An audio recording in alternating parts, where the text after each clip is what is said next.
The first child of Joyce and Lionel Dahmer was born in Milwaukee, Wisconsin on May 21st, 1960, just before their first anniversary. His name was Jeffrey. It was a very happy time when Jeff was first born, and for a couple of months it was like everything was brand new and very, very enjoyable and happy, looking forward to the future. While Jeff's father pursued his chemistry degree, Jeff grew into a bright and loving child. He was very exuberant. He liked to wrestle. He liked to run around and ham it up for the camera. And he liked to play with kids. He liked to get together with them. And he was very outgoing. Jeff was also an extremely curious child. He seemed to want to play with things and feel things and get to know their texture, and he seemed to be very much in tune with what's around him. He just wanted to know what was going on. He had a fascination with animals as a youngster. Once, 4-year-old Jeff watched his father collect the bones of small animals that had died under the house. I brought him out, put him in a metal pail just to collect them all in one place, and they dropped in with sort of a clanking noise, and Jeff seemed kind of interested in that noise, and he took a hold and let him drop down in too. You know, in retrospect, everything looks grim and dark and sinister. You know, like, could that be the start of something evil? Well, I have to admit, it's simply just the curiosity of a child. Lionel finished his schooling with a PhD in chemistry. The family moved to Ohio, relocating 3 times before settling down on a nearly 2-acre wooded lot in the town of Bath, an hour's drive south of Cleveland. It was then that Lionel began to notice the previously gregarious Jeff had become shy and withdrawn. He seemed to be awkward socially and just didn't feel comfortable. To take his mind off the move, 7-year-old Jeff was given a dog, Frisky, whom he loved dearly. With people that he knew or his new pet, the next-door neighbor boy, he was very relaxed. But there was this shyness and feeling of inferiority that we were concerned about at that time. What the Dahmers thought their son needed was to feel more involved, so they let Jeff choose the name of their second son. Jeff named his brother David.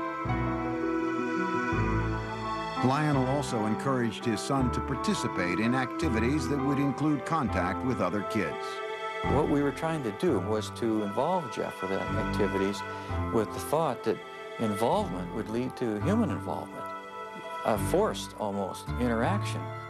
And on the weekends, father and son planted gardens and raised sheep for competition in 4-H fairs.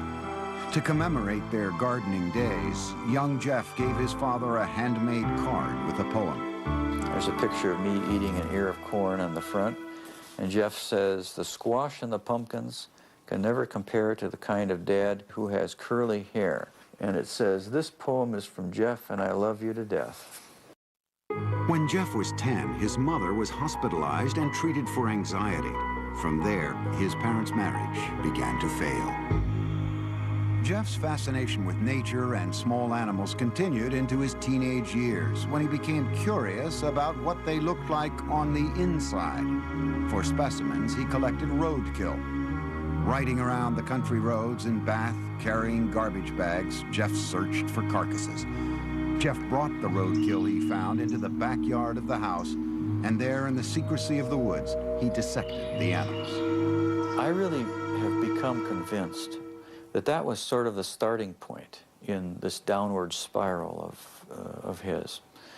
And it was associated with his puberty. And when you have hormones kicking into this terrible mixture, what he's doing, he's investigating insides of animals. And his sexuality was developing at the same time. Teenage Jeff was discovering that he felt sexually attracted only to men. But the thoughts of sex with men became interlocked with fantasies of killing another man and dismemberment. The fantasies excited him, but they were unspeakable. I think it was around age 14 or 15. Started having obsessive thoughts of violence intermingled with sex. And it just got worse and worse. I didn't know how to tell anyone about it, so I didn't. I just kept it all inside. The fantasies included lying next to an unconscious man. For the first time, Jeff's fantasies crossed the line from his mind into action. He devised a plan. He would knock out a local jogger with a bat and lie next to him. On the day he opted to wait for his victim, the jogger didn't run by. He never attempted the clubbing a second time. As he entered high school, his sexual fantasies traumatized him. To escape, he began drinking. On the way to classes in the morning, he would fill up a cup with hard liquor at a friend's house. And I remember sitting next to him in a first period, I believe, history class, and he had a styrofoam cup of scotch, I believe it was scotch. I remember saying, "Jeff, what is that?" And he threw his head back and he shook it and he said, "It's my medicine." But clearly he was getting drunk at 8 o'clock in the morning. At home, Jeff was watching his parents' marriage dissolve. When their bickering escalated to open fighting, he retreated to the forested backyard, slapping tree trunks with sticks. I'd leave the house, go out in the woods and sulk, brooding, wondering why they had to have such a rough relationship. He remained aloof with few interests and no close friendships, but he still seemed to have a sense of humor. On the high school tennis team, Jeff spent most of his time goofing around rather than playing a serious game. But more often than not, the jokes were at Jeff's expense. He gained a reputation as the class clown. Acting out in a bizarre or unexpected manner became known at his school as, quote, doing a Dahmer. All of a sudden, you'd be walking down the hall and you'd hear someone yelling and hollering and running through the hallway, and it's Jeff Dahmer in the middle of the day, running, flapping his arms, yelling, hurricane drill, everybody hide. At one point, Jeff collected money from classmates in exchange for a show at the mall. And a woman is handing out samples of sunflower seeds, and Jeff is taking one, and then another, and being very polite, like he always was, and then just spits them out all over the place, and starts yelling at the top of his lungs, "I'm allergic, I'm allergic, I'm allergic," and runs away. During his junior year, Jeff went along on a school-sponsored trip to Washington, D.C. And Jeff said, "I have an idea, let's go see the vice president." And we sort of all laughed and said, "Yes, sure, the vice president." Jeff went to a payphone. When he returned, he announced that they would be seen in the office of Vice President Walter Mondale in 2 hours. He had explained that we were high school students from Ohio working on our school newspaper, and we were in town for a week, and could we come and talk to someone in the vice president's office? His slick talking worked. Dahmer had gotten his classmates inside the executive office building to meet with Mondale. In the classroom, Jeff was something of a model student. Very polite to adults, dressed very nice, very respectful to teachers. Did his work. He could be an A student if he wanted to. Other times he would fail a class because he had no interest. He could be very polite with very good manners. Yes, sir. No, sir, when he spoke with teachers. He was perfecting his ability to fool authority figures. But as time went on, Jeff became less interested in his performance at school. No one really knew what was going on in his mind. He didn't open up to anybody. He didn't have any close friends. And he had really slipped away from his social life the older we got in high school. At the school near Bath, Ohio, Jeffrey remained an alcoholic outcast. His behavior was the subject of mockery from other students. I don't think he connected, he didn't engage with people. So if you don't engage with people, then you give and take of conversation and feelings, then you end up internalizing a lot. You fantasize a lot. And then the next step is to think that some of those fantasies may be real. A step Jeff was ready to make. He would kill his first victim just after high school graduation. For Jeffrey Dahmer, the summer of 1978 started with high school graduation. It would be downhill from there. His parents, after years of open and bitter fighting, divorced. Jeffrey's father, Lionel, moved out of the family house in Bath, Ohio, and into this nearby motel. Unbeknownst to Lionel, Jeff's mother took younger brother David and moved to Wisconsin.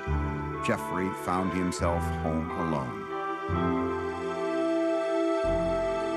Jeffrey was 18, and like most teens his age, he had active sexual fantasies. But Jeffrey's deviated from the norm to include thoughts of killing his lover. Now, the isolation of the empty family home gave him the opportunity to act out those fantasies. Just weeks after graduation, Jeffrey picked up a hitchhiker along the road. It was 18-year-old Stephen Hicks. I wish I just kept on going, but I didn't. Turned around, picked him up, and that's when the nightmare became a reality. Jeffrey invited Hicks back to the house. They drank beers and spent a couple of hours just hanging out. Then Hicks said he had to go, but Jeffrey didn't want to be alone. He attacked Hicks, knocking him out with a barbell, and then he strangled him. Dahmer had fulfilled his fantasy, but he was lucid enough to know that he had committed a murder. He quickly began to hide the evidence. He dismembered Hicks' body with a knife, a skill he had practiced as a younger teen with roadkill. He put the pieces into trash bags and loaded them into his car in the middle of the night. He was heading for a dump site when he was pulled over by the police for drifting across the center line. The officers asked Jeff what was in the bags and why he was out so late. Jeff was trapped for the first time, but he was ready with a lie. He coolly told the cops he was troubled by his parents' divorce and couldn't sleep, so he thought a trip to the dump would take his mind off things. The police let him go with a ticket. Jeff returned home, racked with guilt over the murder. He stashed the bones of Stephen Hicks under the house for 2 weeks. Then he smashed them to bits with a sledgehammer. Behind the house, Jeff spun in a circle, tossing the fragments among the leaves and brush. In August, Jeffrey's father stopped by the house. I said, "Where is your mother?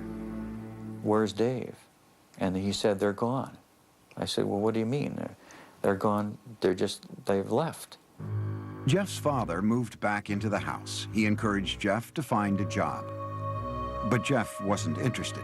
He spent his days drinking, even getting himself arrested for public intoxication. Lionel took his son to Alcoholics Anonymous meetings and psychological counseling sessions. They had little impact. Nothing could erase the violence and terror his first murder had imprinted on his mind. Only the alcohol seemed to provide relief. By the end of the summer, Jeff was still jobless, so Lionel suggested an alternative, college. He enrolled Jeff at Ohio State. But Jeff spent the entire first quarter in a drunken stupor, selling his blood to plasma centers and spending the money on beer. Predictably, Dahmer flunked out and returned home. I said, "Jeff, the doors are closing. I think perhaps that the armed services might be something that you need." Like all the other choices that had been made for him, Jeff passively went along with his enlistment. After his basic training was complete, he left for an Army hospital in San Antonio, Texas, where he was given specialized instruction as a field medic. There, Dahmer learned more about human anatomy. For one of the first times in his life, he was excited about what he was doing, responding to instruction and discipline. After 6 months in the Army, his sluggish body had become lean and strong. Normally shy and reclusive, Jeff became outgoing, even smiling. But the mood swing was temporary. The Army sent him for a tour of duty in Germany, and there, once again, Jeff emptied bottle after bottle. His superiors noticed and gave Dahmer an early discharge. He went directly to Miami Beach without contacting his family. He worked in a sandwich shop and lived out of a motel. When his booze bills exceeded the room costs, Jeff took to sleeping on the beach. And he was terrified one night when a rat, big, huge rat, came crawling over him, and he called us. He said, he needs some money. I said, we won't send you money, but we'll send you a ticket. You come home. So I met him at the airport, Cleveland Hopkins Airport, and he had a smile on his face. But as I got closer, it wasn't a smile of happiness, it was a smile of inebriation. Lionel tried for a year to help his alcoholic son, to no avail. Jeff was sent to stay with his father's mother near Milwaukee. There, he seemed to find some stability at last, making a concentrated effort to turn his life around. He stopped drinking, went to church with his grandmother, and he fought what he believed were immoral homosexual urges, which eventually led to his inescapable fantasies about murder. Dahmer even found jobs, first at a blood bank and then working nights as a chocolate mixer in a candy factory. But the lifestyle of church-going and right living, as he called it, didn't last. After 3 quiet years in his grandmother's home, Jeff came face to face with his fears. At the library, a man handed him a note offering sexual favors. Dahmer declined, but he would later say the note was a turning point. It awakened sexual desires deep inside him. Specifically, he wanted the submissive company of another male. He wanted someone to fulfill his sexual needs, but he didn't want to be burdened by anyone else's needs. Jeffrey started with a perfectly submissive partner. He stole a store window mannequin. He kept the plastic man in his closet, bringing it out to masturbate onto until his grandmother found it and insisted he get rid of it. On his free nights, Jeffrey began exploring gay life in Milwaukee, browsing through porn shops and going to bathhouses. The bath clubs catered mostly to men seeking anonymous sex. To make his partners there submissive, Jeffrey gave them drinks laced with sleeping pills. When they fell unconscious, he would lie down next to them, listening to the sounds of their bodies, their heartbeats, their stomachs. But the drugging experiments ended when one man overdosed and spent a week in the hospital. Jeff was asked never to return to the club. But he then discovered the gay bars and discos of Milwaukee. These would become the killer's favorite hunting grounds. By his late 20s, Jeffrey Dahmer was settled in Milwaukee, living at his grandmother's and prowling the city's gay scene. No one suspected that this reclusive loner with boyish good looks was on his way to becoming a psychopathic serial killer. He did take pleasure in the fact that he was in control of his own little world, that nobody knew what was going on, that he was the master of it. Dahmer could fit in with any group, and you wouldn't say, oh, he must be crazy, or he must be a killer. That's why he was so successful. He was not a repulsive individual. Certainly not in Milwaukee's gay nightclubs. We have it on good facts that he was considered somewhat of a honey in the gay community, that people found him attractive. Several people told us that he was the kind of guy that you wanted to take care of, you wanted to baby him. But Dahmer had very specific requirements for his men. He chose a body style. He liked long, lean, smooth, muscular body styles. And it didn't matter if they were black, white, yellow, red, or brown. If he found them attractive, he would try to get them. In November 1987, Dahmer met 25-year-old Steve Toomey at a downtown club called 219. After a few drinks, they left the bar for a night at the nearby Ambassador Hotel. Dahmer used an old trick to get Toomey into the submissive state he craved. I had put some sleeping pills in his drink to render him conscious. And was just going to spend the night with him. When I woke up in the morning, my forearms were bruised, and his chest was bruised, and blood was coming out of his mouth. He was hanging over the side of the bed. And I have no memory of beating him to death, but I must have. But Dahmer didn't panic. He went out and bought the biggest suitcase he could find.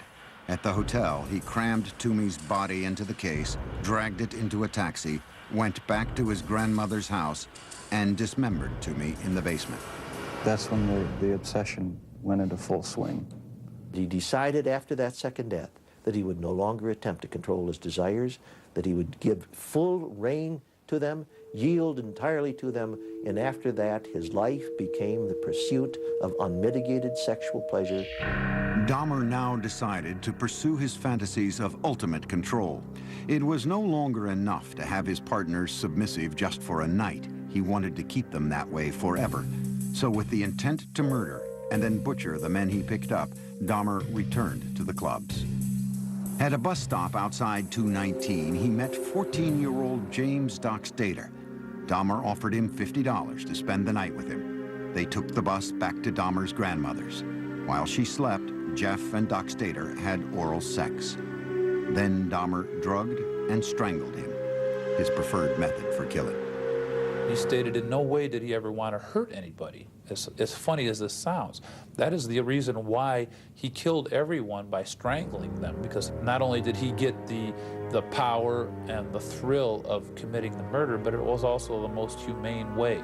With Dockstader, Dahmer further explored his dark fantasies. He hid the body in the basement for a week and continued to have sex with it.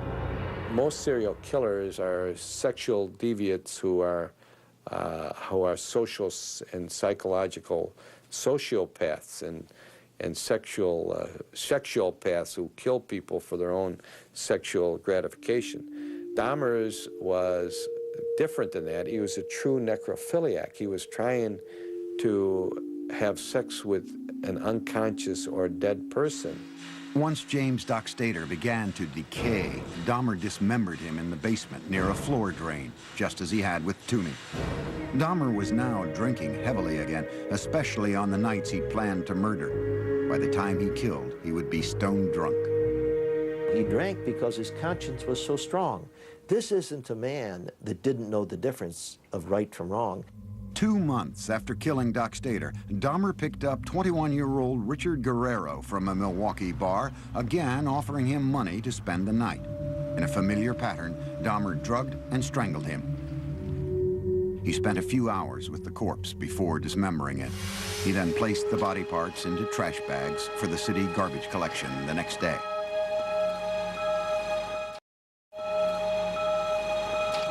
In the summer of 1988, Jeff's grandmother asked him to move out. She had been troubled by Jeff's late hours, the mannequin in his bedroom, and now unidentified foul smells from the basement. He took an apartment on Milwaukee's west side and immediately accelerated his downward spiral when he approached a 13-year-old boy on the street and lured him into the apartment. Inside, Dahmer scared the boy by fondling him, and the youngster ran from the apartment. Dahmer was convicted on second-degree sexual assault charges only. The murders were still his secret. He was sentenced to 1 year in a work release program that required him to spend his nights in a prison dormitory while he continued working at the chocolate factory. In the 10 days before he began his sentence, Dahmer struck again. He met 26-year-old Anthony Sears at the gay club La Cage and killed him. He mummified Sears' head and genitals and kept them inside his locker at the chocolate factory. Towards the end of the work release term, Jeff's father wrote to the judge and urged him to put Jeff in an alcoholic treatment program, writing, "I have tremendous reservations regarding Jeff's chances when he hits the streets." No program was ordered. Jeff was released 2 months early. He moved into another low-income neighborhood in Milwaukee. The rent at the Oxford Apartments was cheap, and the location was close to the gay clubs. On his own again, he was free to feed his relentless sexual urges. Within 3 weeks of his release, Dahmer began a 1-year killing frenzy. He would leave 13 more families, most of them African-American, searching for loved ones who had simply disappeared. The police, too, searched in vain. Once Jeff started on his killing spree, all of his financial resources, all of his time, money, effort, desires, emotions, thoughts, went into his secret world of killing people and keeping them with him. Many times he talked about trying to fight it even after he had killed a couple people, saying how he wasn't going to do it again, but within a month he would be back out at the bar stalking. One victim almost got away. Dahmer had drugged 14-year-old Konorak Synthesomphone, the brother of the boy Dahmer had been jailed for molesting the year before. As Konorak slept, Dahmer went out to buy more liquor. But while he was gone, the teen woke up. He staggered out into the street naked.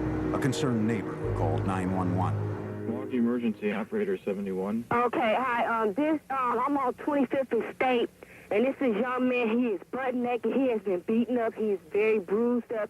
He can't stand. He's study fall out. He is butt naked. He has no clothes on. He was really hurt. Police arrived. By this time, Dahmer had returned from his beer run. As he had with police in Bath, Ohio after his first killing, Dahmer smoothly lied. He told police that Konorak was his gay lover who simply had too much to drink. He brought the cops into his apartment and showed them Polaroids he'd taken of the teen, proof, he said, of their relationship. The police believed the 14-year-old was of legal age and left him behind with Dahmer. They wrote the incident off as a lover's quarrel. Again, Dahmer had been slippery enough to keep his killings a secret. As soon as the cops left, he murdered the boy. Inside Dahmer's apartment, the bodies began to pile up. So he bought a 57-gallon drum and filled it with a powerful acid to dissolve the dismembered limbs and torsos. After weeks in the acid, the remains of Dahmer's would-be lovers became sludge, which he flushed down the toilet or the bathtub drain. For others, Jeffrey boiled the skin off their bones on the stove. A sweet, bitter odor of death began to infest the building, and many tenants traced the smells straight to Dahmer's door. It's awful funny. Whatever Jeff was cooking, Jeff never bought no groceries. So what could he have been cooking that smelled like chitlins? Chitlins have a very peculiar, nasty odor to them, you know. Dahmer was pathologically lonesome, not wanting his sexual partners to leave him even after death. He took keepsake photos while removing their flesh and then preserved certain parts. And one thing led to another. It took more and more deviant type behaviors to satisfy my urges. He devised a plan to build a shrine out of skeletons and skulls, but he was still in search of the perfect partner, one who was completely submissive but alive and not prone to decay. On a few still living victims, Dahmer used a power drill to open small holes in their skulls. Then he injected acid into their brains. According to Dahmer, none of his experimental zombies lived longer than a day. And in perhaps the ultimate effort to keep his victims with him, Dahmer began eating their flesh. It made me feel like they were a permanent part of me. Besides the just mere curiosity of what it would be like, it made them feel that they were a part of me, and it gave me a sexual satisfaction to do that. Throughout this year of ruthless killing, Dahmer still appeared outwardly normal. In this video, taken at his grandmother's house on Thanksgiving, Dahmer talked calmly with his father. Well, you're looking good. Grandma was saying that she thought that you got quite a bit thinner, but you look fit. I don't know. Well, I've been surviving mostly on McDonald's food. It's just so much easier just to pop into a restaurant. But yeah, like I've said before, it gets too expensive, and it does. I have to start eating at home more. It's amazing how he could sit there and appear like he's, you know, clean cut, nice jacket on, and talking very hopefully about his job, intelligent. It's amazing how much a human being can hide from another human being. But careful as he was, Jeffrey Dahmer was about to run out of good lies. In July 1991, the city of Milwaukee discovered a serial killer, 31-year-old Jeffrey Dahmer. One man, Tracy Edwards, had managed to escape from the horrors of Dahmer's apartment and flag down a passing patrol car. When the officers entered the apartment, they found 83 Polaroids of bodies in various stages of dismemberment. There were more shocking discoveries in the kitchen. There were 4 fully enfleshed skulls still there, sitting in a refrigerator. One of the officers said he opened the icebox. He heard a scream. It was only later that he realized that it was he himself who had screamed. TV news cameras rolled as what was left of the victims was carried out. The 57-gallon drum filled with the torsos of 3 men. A freezer with dismembered limbs and flesh. Metal cooking pots with mummified hands and genitals. This time, there was no lie Dahmer could tell to save himself. He was walking in a pretty defeated manner. His shoulders were hunched, his head was down, he was sweating profusely. He kind of had a faint, kind of a whining, like a baby crying noise about him. At the police station, detectives began a marathon interview with the suspected killer. Dahmer at first blamed the booze instead of himself, saying he wouldn't have been caught if he hadn't been so drunk.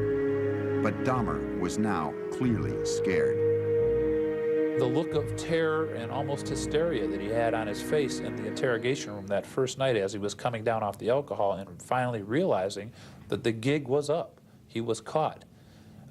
He did cry several times. He went into a rage. Besides asking to kill himself, he stood up and pounced around a couple times. Once Dahmer sobered up, no one could guess at the gruesome details to follow. He made this statement: when I tell you what I'm going to tell you, you're going to be famous. And I tried to say, look, Jeff, there's nothing that you can tell me that is going to freak me out. And he laughed at that. He said, you don't know what I've done. Dahmer spent the next 6 weeks with the detectives, recounting the murders of 17 men, a 159-page confession. It seemed cathartic to Dahmer to finally get the deeds of the last 13 years off his chest. With the information from his confession, investigators went back to Dahmer's childhood home in Bath, Ohio. They raked up the shattered bones of Stephen Hicks, Dahmer's first victim. The Milwaukee County coroner started matching skulls with torsos, and the police began the sad task of notifying families. Dahmer pleaded guilty but insane. The issue of his sanity would be the sole question before the jury. You know immediately that it's going to be probably an insanity defense. What can you argue? You can't claim self-defense. You can't say you don't know how those bodies got there. Wisconsin had no death penalty, so if the jury found him sane, he would spend the rest of his life in prison. If they found him insane, he would be imprisoned in a mental facility. Dahmer himself couldn't understand why he enjoyed fantasizing about murder. Jeffrey thought he was the devil. Jeffrey thought he was so evil that he was equal to the devil. And he knew there was something wrong with him, but he didn't know what it was, but he never categorized himself as being insane. The man who entered the Milwaukee County courtroom in January 1992 appeared completely normal until the words of his confession were read in court by Lieutenant Dennis Murphy. He related this was a person he really liked. He indicated that he had filleted his heart and kept it in the freezer, and he also kept his bicep. He indicated that he had eaten the thigh muscle of this subject, but it was so tough he could hardly chew it. He then purchased a meat tenderizer and used it on the bicep. Dahmer's father, Lionel, sat in the courtroom beside his second wife, Sherry, stunned by what he heard. No one softened the blow for us. No one told us, no one prepared us with any of these details. How could this be? How could I have not known about it? Dahmer's crimes seemed to be devastating proof of insanity. What else could explain the actions of a man who had sex with the dead, dismembered their bodies, preserved their skulls, and ate their flesh, all for sexual gratification? But the law has a very strict interpretation of insanity. Dahmer's defense team had to prove two things. One, that he indeed suffered from a mental disease, and that it kept him from knowing right from wrong. Necrophilia, a compulsion to have sex with the dead, is recognized as a sexual disorder, but it does not make one legally insane. He argued that the necrophilic drive was such that he could not control it. But we don't accept that in the United States as a defense, no more than we accept a pedophilic drive of the man who wants to have sex with children. Ladies and gentlemen of the jury, I understand you have arrived at verdicts in this manner. In a 10-2 decision, the jury found Jeffry Dahmer legally sane. Some relatives of Dahmer's victims sat quietly in court, others cried. Prior to his sentencing, they were allowed to express themselves before the judge. Jeffrey, I hate you! I hate you! This is out of control! Don't Jeffrey, I kill you! I can't be motherfucker! I kill you! I kill you! Once order was restored, Dahmer spoke publicly for the first time. I feel so bad for what I did to those poor families, and I understand their rightful hate. I have seen their tears, and if I could give my life right now to bring their loved ones back, I would do it. I am so very sorry. Many questioned the emotional depth of Dahmer's apology, whether a man who killed so routinely had the conscience to feel remorse. The judge sentenced Dahmer to a 937-year prison term, but it would last only a few tormented years. Jeffry Dahmer's final home was the Columbia Correctional Institution in Portage, Wisconsin. His former residence at the Oxford Apartments in Milwaukee stood as a painful reminder of the lives that ended there. So in November 1992, it was demolished. In his prison cell at the age of 32, Dahmer's life became a conflicted introspection, trying to sort out the blame for his killing nature and seeking divine forgiveness for it. He had spent time in church as a boy and with his grandmother as an adult, but had lost his religion during the murder spree. Dahmer placed the blame for the murders on his atheistic beliefs and the theory of evolution.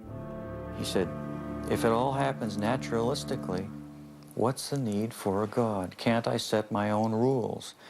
Who owns me? I own myself. Yet Jeffrey was still a contradiction, for he was always quite willing to blame the devil for taking over his soul. The serial killer wondered now what would happen to him when he died. Dahmer decided he wanted to be baptized. Evangelist Roy Ratcliffe was called by the prison minister to talk with the inmate in April 1994. He was a very affable, congenial, likable sort of person. I always felt like I was dealing with a small boy in a grown-up man's body. He could get real excited and interested in neat or cool things that a little boy would get involved in. 1 month later, Dahmer was taken to the prison medical center, where he was baptized in a whirlpool. On the way, we walked by other prisoners who were coming by with mops and brooms and various cleaning devices, and they looked up, and the only one they saw whom they recognized was Jeff, and so they called out in a very friendly, banter, "Hey, JD, how's it going?" And he called back, "I'm going to be baptized, this is great." Dahmer appeared to be making a remarkable transformation in prison. He would ask questions. He would say, but wait, what about this? What about that? So uncharacteristic of the earlier years. Go back to senior year in high school, you wouldn't get any of that. He was so interactive and so concerned about our welfare. He was reaching out. He was rehumanizing. But those dark, haunted fantasies remained with Dahmer. I'll probably have to live with it for the rest of my life. I wish it would go away. I wish there was some way to completely get rid of the compulsive thoughts, the feelings. Dahmer got another reminder of his past when he was visited by Teresa Smith. Jeffrey had killed her brother, Eddie. First thing when he did when he came in is apologize for killing my brother. I asked him why my brother, and he said he seen the way he danced, and He liked the way he looked, and he said I was just attracted to him. He said he had strangled him, and then he was trying some new experiment or something with preserving the skull and the body and whatever, and it didn't work. So he had to destroy him. Dahmer had spent his entire adult life as the predator. But now in prison, he became the prey. The notorious serial killer was a target for other inmates. In August 1994, he was attacked in the prison chapel with a crudely fashioned knife. He survived. But on November 29th, 1994, inmate Christopher Scarver, who called himself Christ, bludgeoned Dahmer with a metal rod from the prison gym. Dahmer died on the way to the hospital. Among his last wishes, Dahmer had asked to be cremated. His ashes were split between his mother and father. There are statements in his will and testament that say, I don't want a marker, I don't want a grave, I don't want a funeral, I don't want any kind of... He's saying, I want to be wiped out. But the horrible questions that his life of killing posed do continue, and they defy answers. Is a mystery of mysteries that will never be solved, even if he lived. I don't know that what he was all about would ever be solved, except maybes. It's hard when there's no explanations. Sure, there were red flags in Jeff's life, but no one knew about him. He was so secretive and so careful.